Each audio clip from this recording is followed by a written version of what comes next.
اللهم صل على سيدنا ومولانا محمد. Assalamualaikum warahmatullahi wabarakatuh. Allahu Akbar, Allahu Akbar, Allahu Akbar, Allahu Akbar. Asyhadu an la ilaha illallah. Asyhadu an la ilaha illallah. Asyhadu anna Muhammadar Rasulullah. Asyhadu anna Muhammadar Rasulullah. Hayya 'alas salam, hayya 'alas salam, hayya 'alal falah, hayya 'alal falah. Allahu Akbar, Allahu Akbar. La ilaha illallah.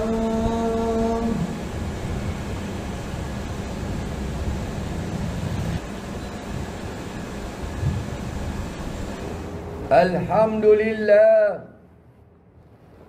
Alhamdulillahilladzi ja'ala li siyami ramadana ajran karima wa anzala fihi al-Qur'ana kitaban 'azima. Ashhadu an la ilaha illallah wahdahu la syarika lah. Wa ashhadu anna Muhammadan abduhu wa rasuluh.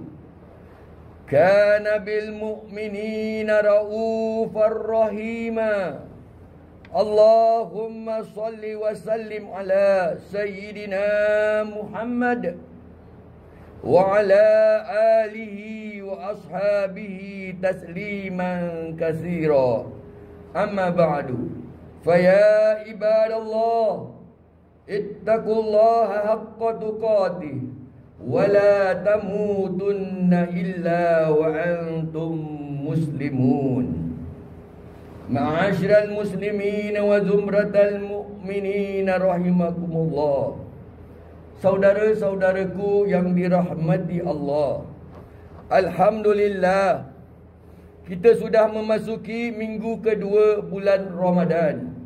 Marilah kita bersama-sama meningkatkan keimanan dan ketakwaan kita kepada Allah Subhanahu wa taala dengan melaksanakan segala perintahnya dan menjauhkan diri dari segala larangannya. Semoga kita dapat meraih segala kelebihan yang Allah Subhanahu wa taala kurniakan kepada kita pada bulan Ramadan yang mulia ini. Amin ya rabbal alamin. Saudara-saudaraku yang dirahmati Allah, bulan Ramadan dan Al-Quran tidak dapat dipisahkan. Bulan Ramadan adalah bulan di mana Al-Quran diturunkan kepada baginda Nabi Muhammad sallallahu alaihi wasallam.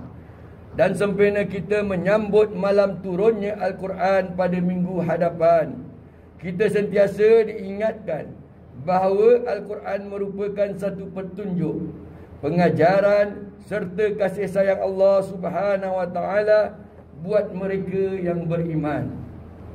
Perhatikanlah firman Allah Subhanahu wa taala yang jelas terakam dalam surah Yunus pada ayat yang ke-57 yang berbunyi, ba'da a'udzu billahi minasyaitonir rajim.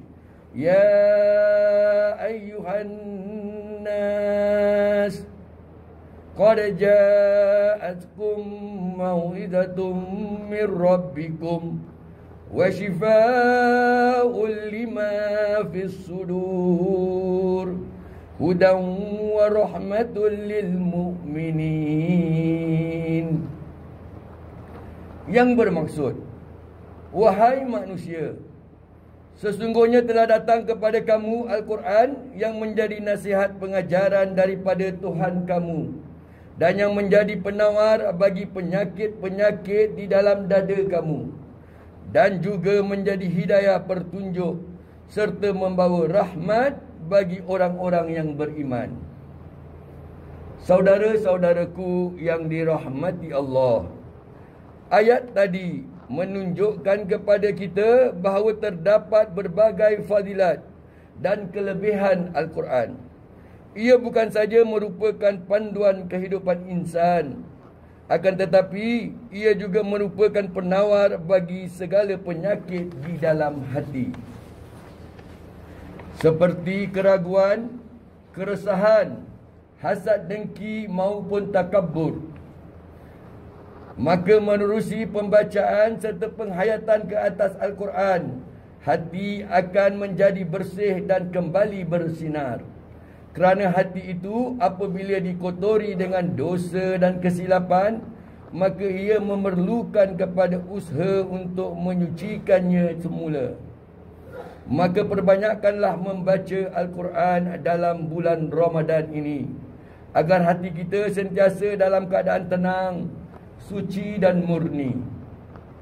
Tambahan daripada itu, Al-Quran juga tidak hanya membawa kebaikan serta manfaat kepada kita di dunia, bahkan ianya juga akan membawa kebaikan serta manfaat kepada kita hingga ke akhirat kelak, di mana ia bakal menjadi syafaat bagi mereka yang sentiasa membacanya. Perhatikanlah sabda baginda Nabi SAW yang bermaksud, bacalah Al-Quran, kerana sesungguhnya ia akan datang pada hari kiamat sebagai syafaat bagi para pembacanya. Hadis riwayat Imam Muslim. Saudara-saudaraku yang dirahmati Allah, sebagai seorang mukmin, ia sangat penting bagi kita untuk berusaha mendekatkan diri kepada Al-Quran, bukan hanya sekadar membacanya, tetapi menghayati dan juga mengamalkan isi kandungannya. Lihatlah contoh teladan yang dipaparkan oleh baginda Nabi Muhammad SAW.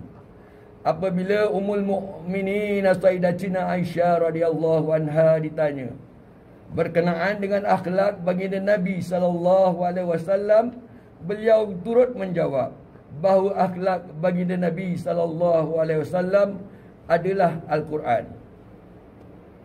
Hadis riwayat Imam Muslim.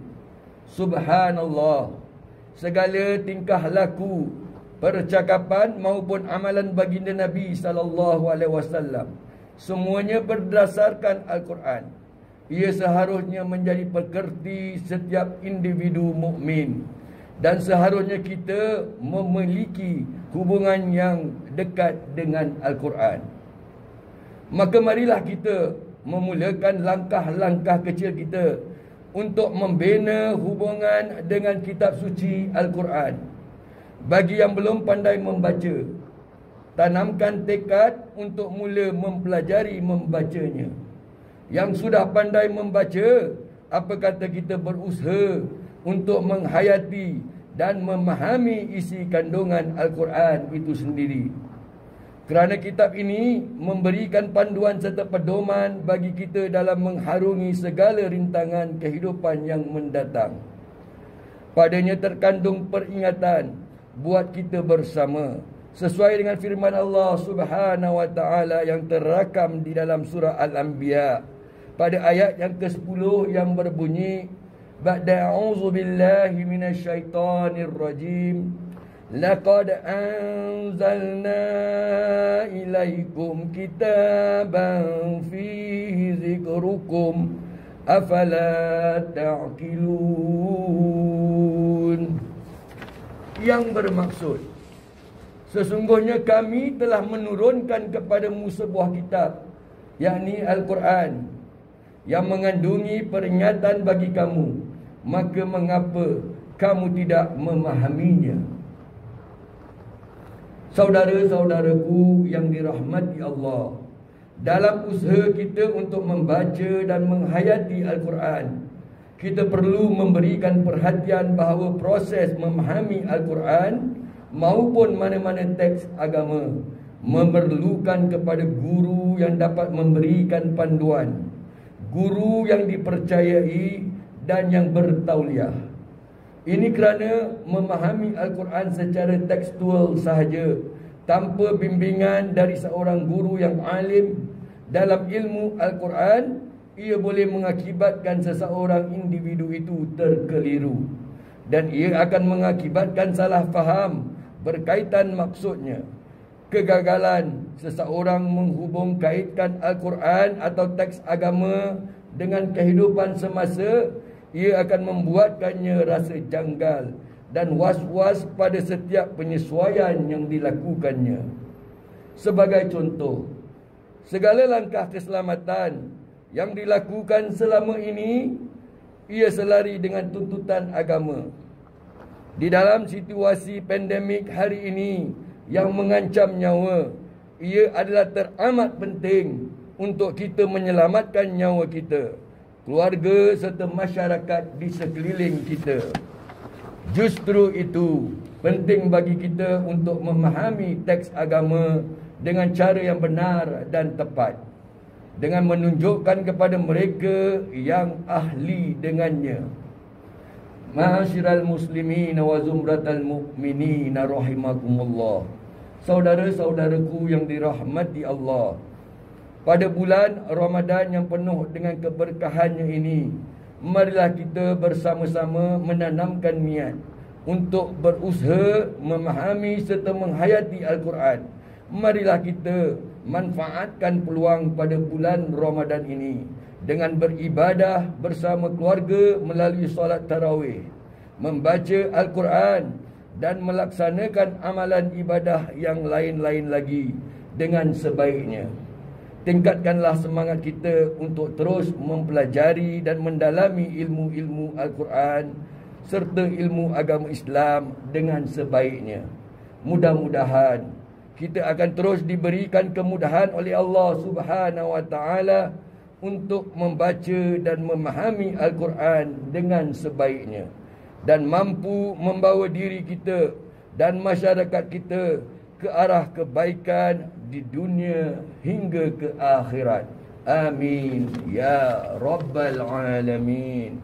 Barakallahu li wa lakum fil Qur'anil azim, wa nafa'ani wa iyyakum bima fihi minal ayati wa zikril hakim, wa taqabbala minni wa minkum tilawatahu innahu huwas samiul alim.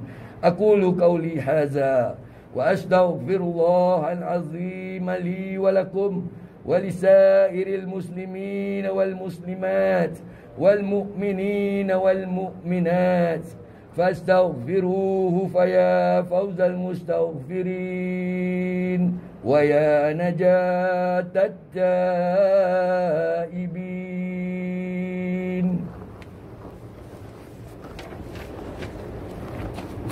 آمين آمين يا موفق الطائعين، وفقنا لطاعتك أجمعين، واغفر ذنب من يقول أستغفر الله أستغفر الله أستغفر الله العظيم.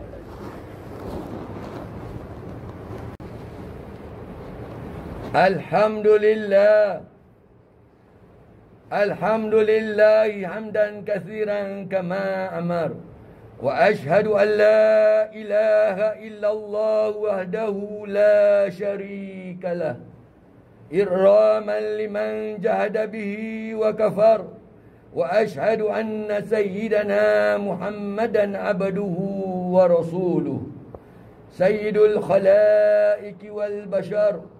Allahumma salli ala sayyidina Muhammad wa ala alihi wa sahbihi wa sallim tasliman katsira. Amma ba'du, faya ibadallah ittaqullaha ta'ala fima amar وانتهوا عما نهاكم عنه وزجر. ألا صلوا وسلموا على نبي المصطفى خير الأنام، فقد أمرنا الله بذلك حيث قال في كتابه العزيز: إن الله وملائكته يصلون على النبي يا أيها الذين آمنوا صلوا عليه وسلموا تسليما.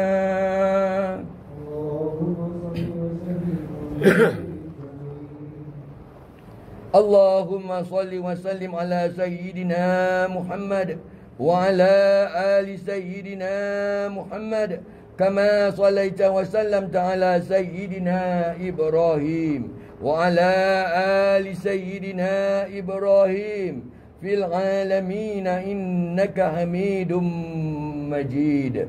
وارض اللهم عن الخلفاء الراشدين المهديين ساداتنا أبي بكر وعمر وعثمان وعلي، وعن بقية الصحابة والقرابة والتابعين وتابع التابعين لهم بإحسان إلى يوم الدين. وارض عنا معهم برحمتك يا أرحم الراحمين. اللهم اغفر للمسلمين والمسلمات والمؤمنين والمؤمنات الأحياء منهم والأموات إنك سميع قريب مجيب الدعوات وقاضي الحاجات يا رب العالمين. اللهم لك الحمد بالإسلام ولك الحمد بالإيمان ولك الحمد بالقرآن.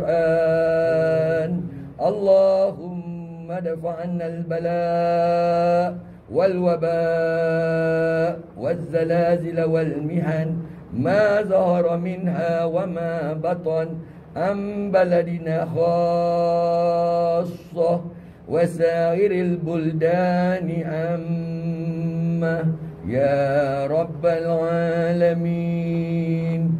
ربنا لا تزغ قلوبنا بعد إذ هديتنا وهب لنا من لدنك رحمة إنك أنت الوهاب. ربنا ظلمنا أنفسنا وإن لم تغفر لنا وترحمنا لنكونن من الخاسرين.